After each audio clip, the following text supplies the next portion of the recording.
মাথার ভিতরে বিজ্ঞানী আছে, 18 কোটি মাথার ভিতরে অর্থনীতিবিদ আছে, 18 কোটি মাথার ভিতরে আপনার সমাজবিদ আছে, রাজনীতিবিদ আছে, 18 কোটি মাথার ভিতরে দেখবেন বড় বড় ডক্টর আছে, 18 কোটি মাথার ভিতরে দেখবেন বুজুর্গ অলি আছে। কে বলছে নাই? আছে। তাহলে ভারতে যে চিকিৎসার দরকার কি আমার? কি জন্য ভারতের চিকিৎসা নিতে হবে আমার? 2 দিন পর পর আমার জন্য ভিসা বন্ধ করে দিবে, বলে তোরা আমার দেশে চিকিৎসা নিতে পারবি না। কারণটা কি? আমার ভারতে যেতে হবে কেন? আমার দেশে কি মেধা নাই? অবশ্যই মেধা আছে। তাই ভারতে যে চিকিৎসার দরকারটা কি? আমার দেশে কি বড় হসপিটাল করা যায় না? কে বলছে করা যায় না? কত বড় বড় জায়গা পড়ে রয়েছে, ফ্রি জায়গা, পরিত্যক্ত জায়গা পড়ে রয়েছে। কে বলছে হসপিটাল করা যায় না? করা যায় তো। প্রত্যেক জেলায় জেলায় আলিশান সুন্দর হসপিটাল করা যায়।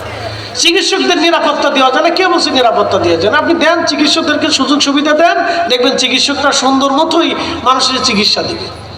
আপনি তাদের সর্বোচ্চ প্রায়োরিটি দেন, জ্ঞানের প্রায়োরিটি দেন, মেধার প্রায়োরিটি দেন, দিলেই দেখবেন দেশ সুন্দর হয়ে গেছে, কোনো অসুবিধা নেই তো।